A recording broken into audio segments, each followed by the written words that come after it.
Yo guys, what is good? Welcome back on the Uncle Sharma channel. How you guys doing? It's been a minute. I was on holidays and then work stuff came in the way, but I'm back. Content will be back on the channel. Hope you guys are doing well. I missed the Inter Al Nassr game. I saw we played okay against Brozo. I was weird to see 1-1, and then the other day we played against PSG. I managed to catch the replay of the game, and today we are going to react to the highlights from the Inter official channel together. How weird is it, guys? Though we played Brozovic the other day, and now we just played Skriniar, who's moving like a rat these days. Look at him with his statements recently about, oh yeah, when PSG came, it was over a year ago, easy decision. I made my mind up then. What awful way to leave. We still got Hakimi there. Hakimi still the hopes of this guy coming back to Inter.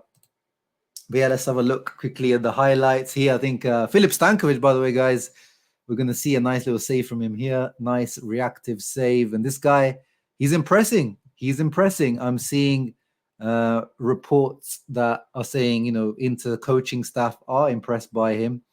And he might even become the second choice keeper going into the season. It was always the thought was always that Inter going to buy 2 goalkeepers, but the way Stankovic is impressing in training and in the games, he might get to stay on as a second goalkeeper, which I remain not a fan of. I think as especially young goalkeepers, you need to keep playing. You need time. You need to gain that experience. There's no point being second choice if you're not going to be played.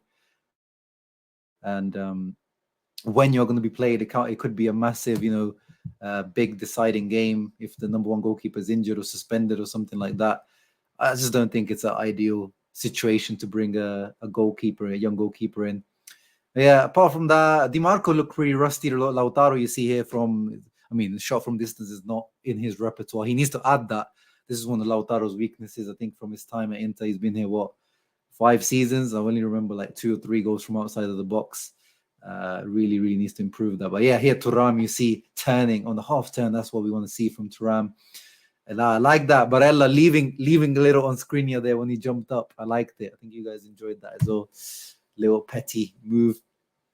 Hakan with a little free kick on target. But yeah, it was pretty much PSG. First half was dominated by PSG under Luis Enrique. We know what the style of play is going to be. Tippy-tappy, tiki-taka. 60% possession. I didn't check the stats, but I'm pretty sure it was. And here, nice little. Actually, this is where Lautaro gives away the ball, and they score from this beautiful goal from Vitinha. Lautaro's mistake.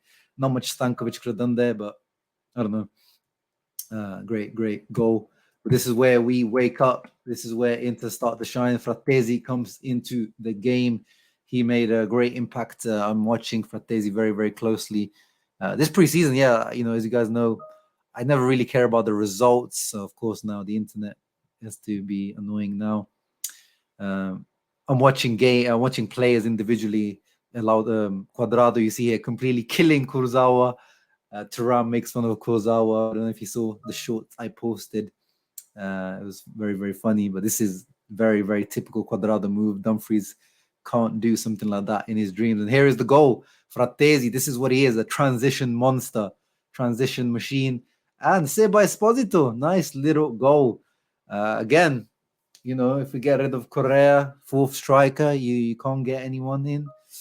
You never know. You might end up keeping Esposito. Although I don't really, differently to Stankovic, who has impressed on his loan stints, Esposito has not impressed on his loan stints.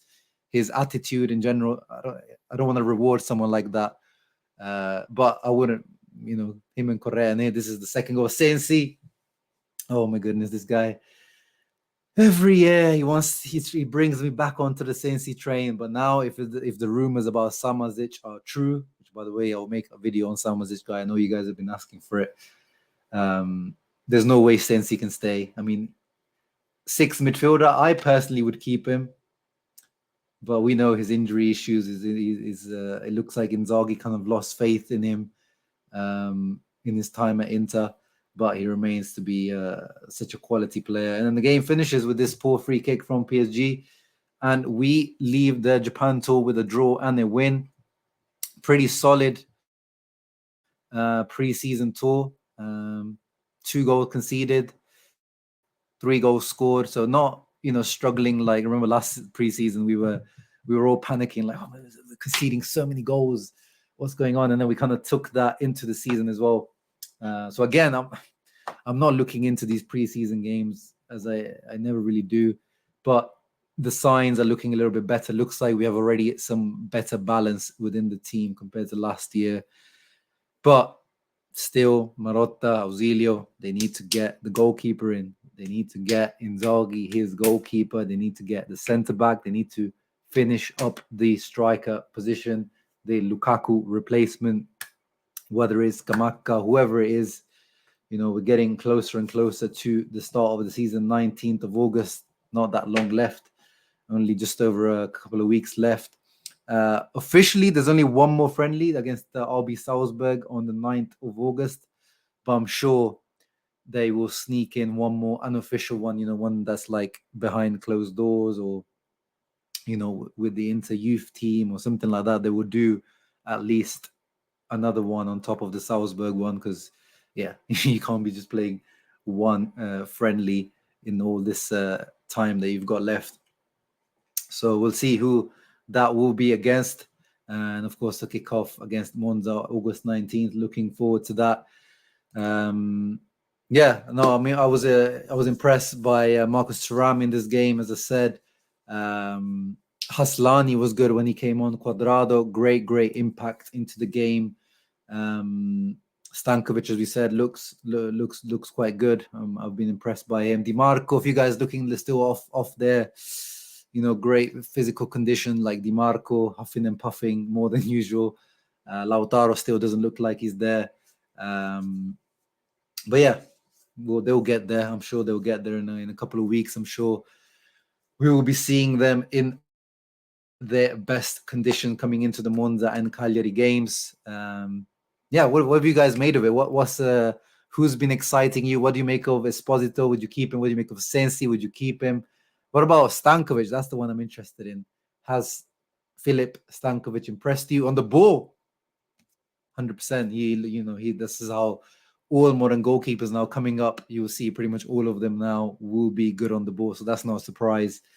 Any keeper that's now younger than 21, football changed about 10 years ago. So these guys have come through the academies and schools now will all teach goalkeepers how to play and be comfortable on the ball. And of course, he's got it in his blood to be comfortable on the ball. So yeah, you guys let me know what do you make of Filip Stankovic. Would you keep him as a second, or do you disagree with me that or do you agree with me that it's a bit too much for him to be the second goalkeeper already right now, and he should go out and play for a lower team and get regular 30 plus games under his belt again? Or do you want to keep him and test him out? Or are you even more crazy and you want to keep him as the first keeper? You're a Primavera merchant.